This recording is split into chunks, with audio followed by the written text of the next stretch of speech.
Hello, welcome back to another... Barney? Last episode, we made an everlasting friend and an eternal enemy. This episode, we take a deep dive into Zul'Farrak to uncover sacred artifacts, Ooh. Godzilla copyright infringement, and party members suffering. That's actually, What's the three-headed one? That goes like... What's it called? In Godzilla? Ghidorah, yeah, of course. No, not Mothra. Ghidorah, yeah, Ghidorah. Exactly, yeah, Ghidorah. That's it. Yeah, see, I just had to make the noise. You guys knew what I was talking about. King Ghidorah. From Dunning-Kruger syndrome. This is the tale of the carrot on a stick. Our story begins in the Shimmering Flats, a desolate expanse devoid of vegetation and most other signs of life. In the Shimmering Flats, everything is white as far as the eye can see. There is round-the-clock NASCAR, and what little civilization exists is entirely dependent on fossil fuels. Whilst the average boomer sees this place as a vision of heaven, I hate this zone. In fact, seeing it become submerged underwater during the Cataclysm trailer was, for me, the highlight of 2010. And I lost my virginity that year. But I digress. The Shimmering... Okay, number one. As much as the Shimmering Flats is stupid, it is one of the best questing zones in the entire game. The Shimmering Flats is one of the only questing zones where there's not any annoying, weird, fucking contrived quest. It is one of the best questing zones in the entire fucking game. Like, if you don't do Shimmering Flats whenever you're leveling up, you are an idiot. Code Cow, thank you very much for 10 to get the community subs. I appreciate that very much, man. Thank you very much, Code Cow. Thank you, dude. Shimmering Flats is home to many goblin and gnome engineers who spend all day drinking white monster energy and racing in dangerous makeshift Those are white vehicles. claws. Now this is pod racing. One of the gnomes, named Whizzle Brassbolts, has a level 50 quest which reads the following. Deep in Zul'Farrak, the Trans city? That's not... Deep in Zul'Farrak, the sand troll city in Tanaris, there is a sacred pool. From that pool, the trolls summon a huge beast, Gazrilla. He's so fierce, even... Wait, he's a gnome. He wouldn't sound like that. He's so fierce that even his scales crackle with energy. It's that energy I want to harness for my car. Bring me the electrified scale of Gazrilla. And in exchange for my trouble, he offers a highly sought-after trinket, the carrot on a stick, which, as you know from last episode, increases mounted speed by 3%. Okay, seems simple enough, right? Just gotta go to a dungeon, kill a boss, There it is. You are wrong. Oh, my sweet viewers, I wish I could tell you it was going to be that easy, but mounted speed comes at a cost, and if you want it, you must be prepared to pay its price. The task ahead was going to be gargantuan, and with my current level being way lower than is recommended, my chances of success were slim to none. But I think the fact that he was even able to find a ZF group at all was amazing. Like, the fact is that unless you're a fucking mage or a warlock or a priest, nobody wants you for ZF. Like, it's honestly like, if I ever leveled up a rogue, it would be the worst experience ever. Like, or a tank, yeah, or anything. You know me, Iron Will, Ninja Way, whatever, fucking roll the next part of the video. He's a ninja. Welcome to Lordaeron, the northern part of the Eastern Kingdoms. 3 years ago, the denizens of this beautiful land lived in peace under the alliance of Lordaeron. The elves in the north were happy, the humans in the middle were happy, the dwarves to the south were happy, and the gnomes were gnomes. And then the prince became a death knight and killed everyone. With his mind-controlled army of the dead, Prince Arthas marched north towards the elven city of Quel'Thalas on a mission to seize the means of production of Sunny Delight. During the battle, a certain high elf named Sylvanas, please don't ruin my character, Windrunner, told Arthas that the skulls on his armor look, quote, a bit gay. In response to this, Arthas tore her soul from her— No wonder he killed her. For homophobia. Arthas was the good guy. Her body and turned her into a banshee. Some would argue that this was a disproportionate reaction. After wiping out the population of northern Lordaeron, Arthas' mind control would dwindle and he'd fuck off back to Northrend to cry about it. No longer mind controlled, all the undead who used to live in Lordaeron were like, oh, I guess we just go back to living here then? And so Lordaeron became home to the Forsaken, the no longer mind controlled undead army led by Sylvanas Windrunner, and they're all super pissed at Arthas. I'm sure they will forgive and forget. You think we had forgotten? I love this character. This is one of my favorite characters. Did you think we had forgiven? Never mind. But if we go back even further, Lordaeron was originally home to the forest trolls of the Armani Empire. For hundreds of years, the trolls did troll stuff, but then the elves arrived, and they knew magic. Discovering that the trolls were susceptible to fire, the elves pushed them south and established Quel'Thalas, and the trolls were pissed. But then the humans arrived, and the elves taught them magic. Discovering that the trolls were susceptible to fire, the humans pushed them east and established Lordaeron, and the trolls were pissed. Present day, the once great— You think about that, right? The trolls just spend the entire history of WoW getting fucked. I feel like they're like one of like the indigenous peoples, and you know, like you have like the colonizers that come in. They're like, no, you can't be here anymore. And then you move down.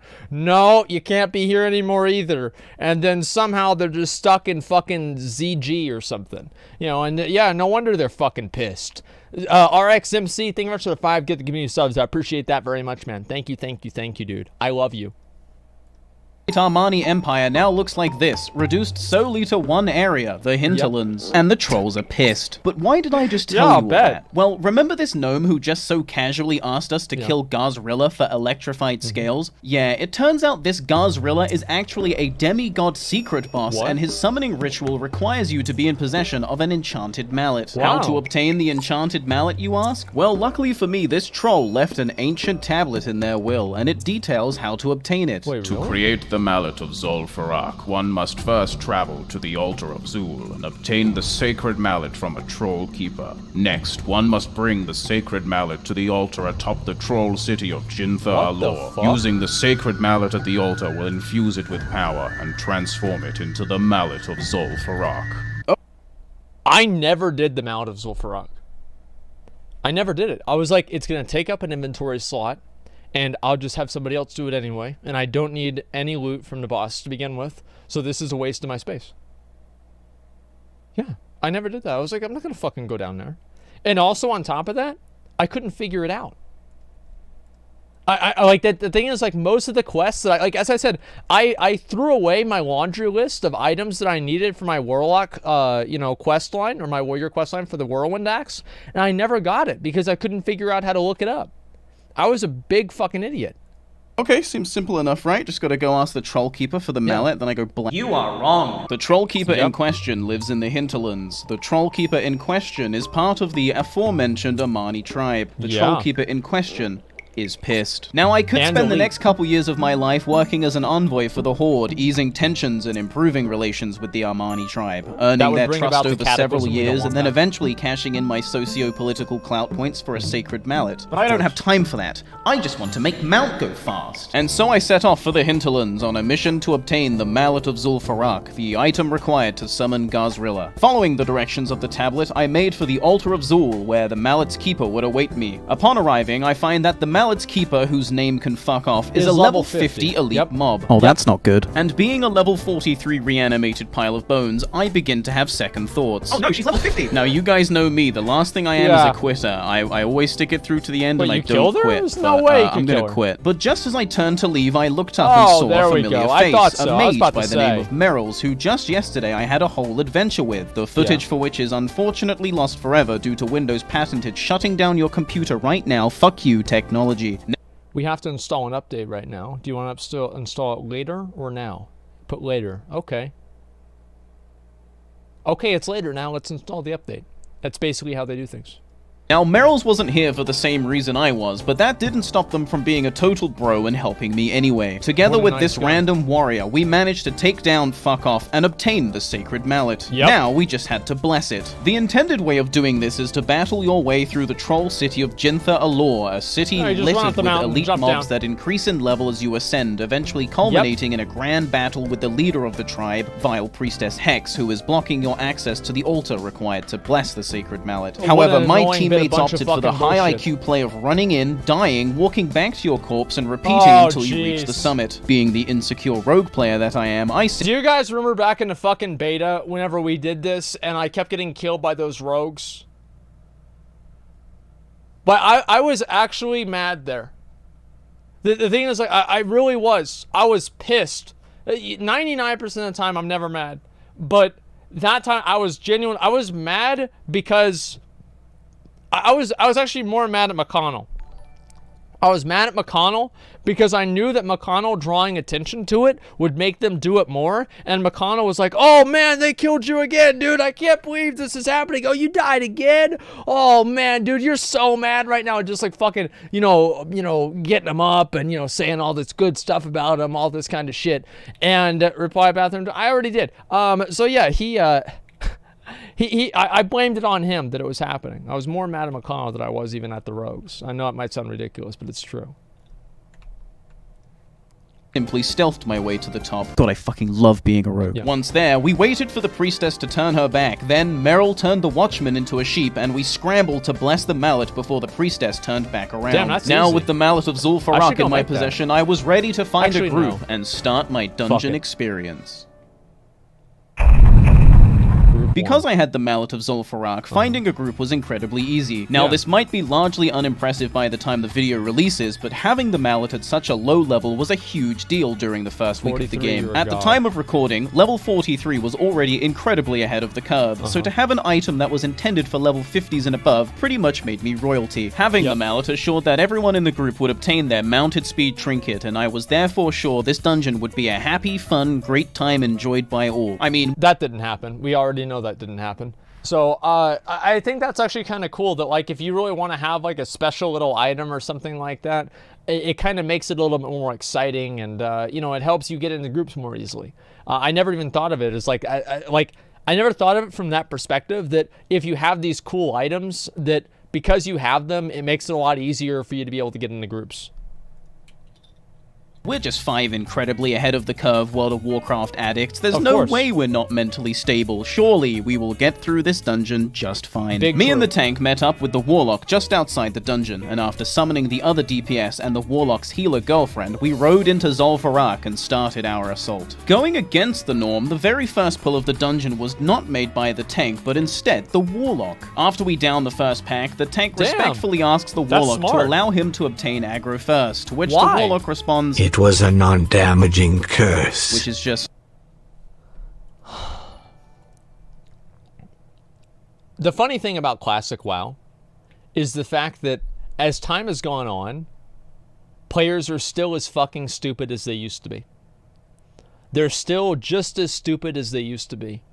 And nothing has changed. It's incredible. You're still aggroing the mob, but okay. The tank then pulls the second pack, and for some reason, whilst we're still fighting it, the Warlock pulls the third. Despite the overwhelming numbers, we emerge victorious, and I'm feeling optimistic about the rest of the dungeon. If we can overcome a pull like that, this dungeon should be no sweat. The Warlock's gamer girlfriend then says, "With no CC and no tank, this will be long and painful." And I just... What? It is at this point the tank asks the question on everyone's mind. You guys knew? The Warlock then despawns his DPS pet and summons his tank pet, confirming what we all suspected. But that's okay. New players are players too, and I'm sure this Warlock will learn as the dungeon progresses that the tank should be the one to pull mobs. The healer then chastises the tank for two-hand tanking, which is literally not a problem, especially not at this level. Further cementing in our heads that these two partners in crime are the worst type of moron. A moron who speaks with conviction on a subject they very clearly know nothing about. The next pull goes smoothly as the tank was able to get aggro before the Warlock. Shocking how that works. But the two warriors were very clearly still feeling the effects of the priest's last moronic idiot statement. To combat the plummeting morale at the hands of these two retards, I attempt to bolster the troops. We are doing fine and will continue to do fine. The healer then... There it is. It's no big deal.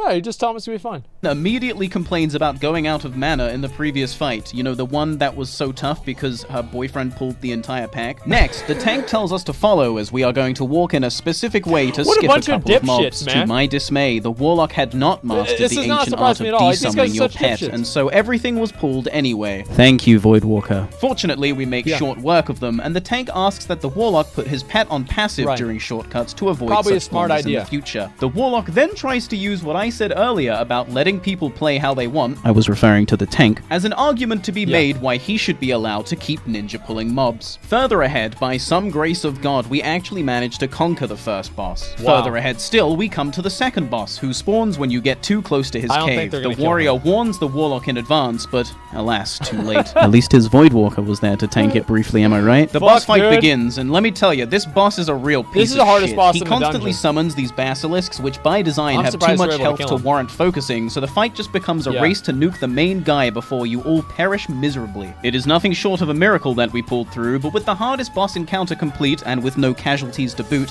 I was confident that we could take this run to the end. We proceed to the third boss, where everything goes fine. Well, I mean, the warlock did commit suicide with Hellfire, but everything went fine. As we clear the way to the next boss fight, okay, I want to say, like, that has never happened to me. There has never been a time where I cast Hellfire, and it turned out that I was ending up, like, aggroing a little bit too many mobs, and I killed everybody, right? That never has happened before.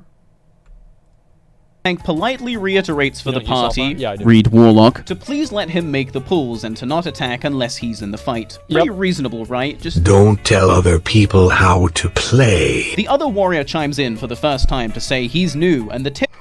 Oh my god, let me read this chat. Just a second. Don't tell other people how to play. The other warrior. But don't be one of those nitpicky fucks.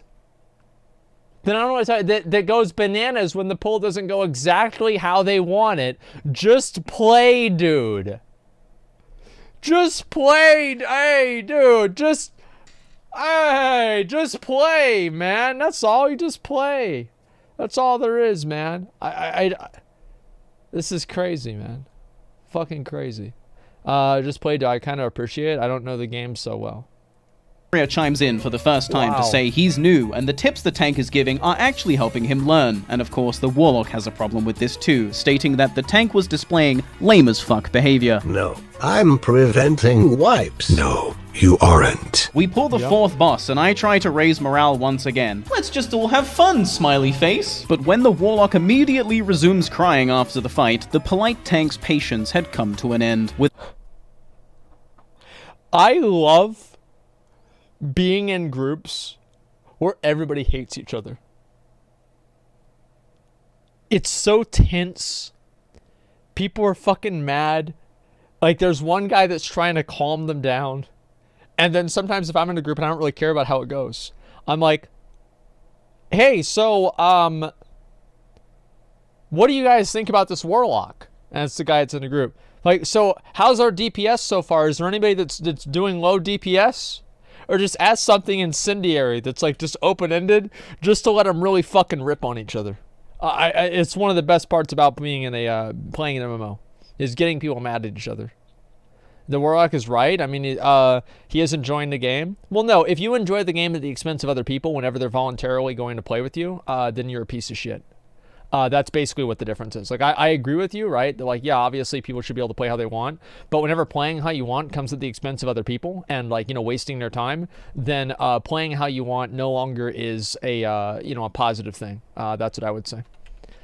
We had our hero die, unfortunately. I have to actually, play the game here for a second.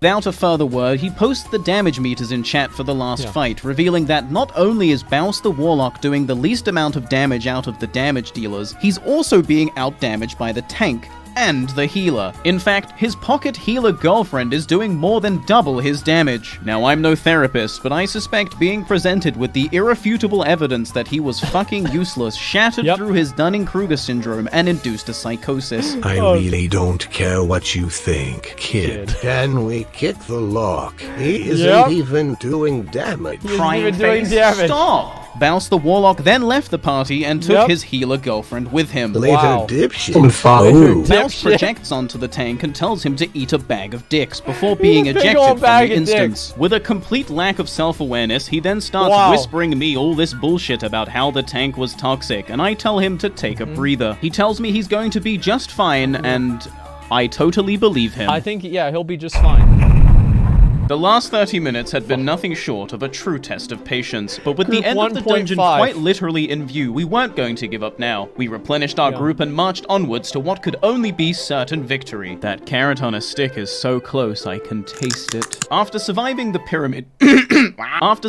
pyramid gauntlet, where waves after waves of trolls attempt to murder you, we clear the 5th boss encounter, which is actually the group of people we just rescued from captivity. Not a good day for these guys. I also remind the group that I have them. This is a walk even doing damage. Like, that's...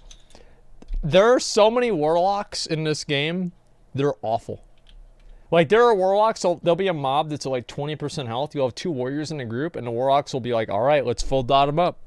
Let's full dot them up. Let's get that corruption. Let's get that curse of agony. Let's get the fucking... Let's get the siphon life. Hey, yo, let's drop an immolate on them. Okay, boys, let's make it happen. And then start channeling a fucking a shadow bolt. And by the time the shadow bolt gets halfway through the cast, the mob dies. And the warlock, you look at the damage, and warlock's doing like 74 DPS. Like, whenever I go and I do DPS in a raid on my warlock, average damage for me is like 1.1k. Like probably 1.1k, usually if I have a good healer for Hellfire. Somewhere around there. Mallet of Zul'Farrak, which I must not have mentioned before because the warrior acts accordingly. With a positive spring in our step, we headed to the final encounter, and it was here that it became obvious just how much of a clown fiesta we had been putting up with before. Where Baus was a bumbling, ignorant moron, Bloodeye was a cold, calculated killer. He also didn't have his tank pet out, so good job, Bloodeye. The final boss fell, and it was time to move forward to the true goal. There you go. Gazrilla. For an hour, I had suffered through an agonizing dungeon experience at the hands of 2 idiots, but I was finally about to reap the rewards of my patience. Except not really at all, because we accidentally pulled one too many mobs on the way and wiped, and then Bloodeye immediately quit. Good job, Bloodeye. The party subsequently fell apart, and I was left carrotless and heartbroken. I'd like to tell you it gets better from here, but we all know it doesn't. And so, yeah, people that leave after one wipe in Classic WoW, I don't get mad at them. I feel sorry for them because they're stupid. Like, think about how much time they just wasted, how much of their own time they just wasted because of this. Like, they spent like maybe 20 minutes, 30 minutes going over there, and now they're just going to leave after one wipe. I can't believe it. Like, I don't feel bad for them at all. I'm just like, wow, you're stupid. We are just getting started. 15 minutes later, I find myself invited to another group. Having the Mallet of Zul'Farrak truly makes you feel like the only dude at the party with weed. We make it to the cave, and once again, someone accidentally triggers the boss fight. We wipe. No problem, though. Everyone actually seems competent this time, and it is an easy mistake to make. After explaining how the trigger zone works, we attempt the fight again, but unfortunately eat shit because the party leader was focusing the ads instead of nuking the boss as you're meant to. We wipe again, the healer leaves, and I am removed for having a, quote, bad attitude. I don't know what I did to trigger this man's inferiority complex, but I can only deduce that he was threatened by my Chad aura. What can I say? Being an alpha peak male specimen really is a curse. 20 minutes later, I get into another group, having Mallet of Zul'Farrak, you know the drill. Fast forward to the cave, same shit. And I just want to say right now, whenever you're watching all of these videos, this is why people dungeon grind. This is why. Is because if you're dungeon grinding and you have a group and you just run and you farm the graveyard, there's almost nothing that can go wrong. There's no bullshit. You just run it over and over and over, and that's it. That's the only reason why people dungeon grind, is they don't have to deal with this other dumbass bullshit. Different group, boss gets pulled, we actually come out on top, and an agility ring drops, which is a nice upgrade for me, but then the healer needs on it and wins. When confronted, he went on an insane tangent, accusing me of conspiring to sell the ring instead of using it, and so he took it to prevent such an injustice. Wow, what a... That's Royson's ult. No, I can't believe that... Like, so, how do you even... what is the logic behind that? Well, he's gonna need roll on it to sell it, so I'm gonna need roll on it to sell it. Here's how you know somebody like this is actually just doing it selfishly versus actually because they believe in it. If they really believe that, they will allow the other people that greed rolled to roll and see if those people that greed rolled outrolled their need roll, and then give it to the people that can roll separately if their roll exceeded their need roll. So there's a way that you can actually tell if somebody's doing it greedily or if somebody's doing it just because they want to make a point. Hero. Even after checking my gear and seeing that it was indeed an upgrade, he stands by his ignorant, objectively wrong statement, trying to coax the rest of the team onto his side. Thankfully for me, the rest of the party are sane, stable people, and they do not concede to his bullshit. They tell him to give me the ring, and after he does, he pulls a bunch of mobs, wipes the party, and leaves. If you're starting to see a correlation between being ahead of the curve and being a crybaby loser, I applaud your perception. Another 20 minutes. That's probably true. I have never seen people get more butthurt or more angry or more mad than whenever something like that came up. That's very, very true. It's passed. We refill our ranks, reset the instance, and try again. 5 minutes in, our warlock gets stuck in a wall, his pet pulls everything, and we fucking die. I close my eyes, take a deep breath, and pray to whatever God will hear me. Please, please just give me one good group. I just want my carrot. Please, I just want to go fast. We return to the instance, and suddenly everything starts running smoothly. We take down packs with no problem, the first boss falls, and we're on track to make it to the second boss in record time. The tank then leaves the party, and Hearthstone's out.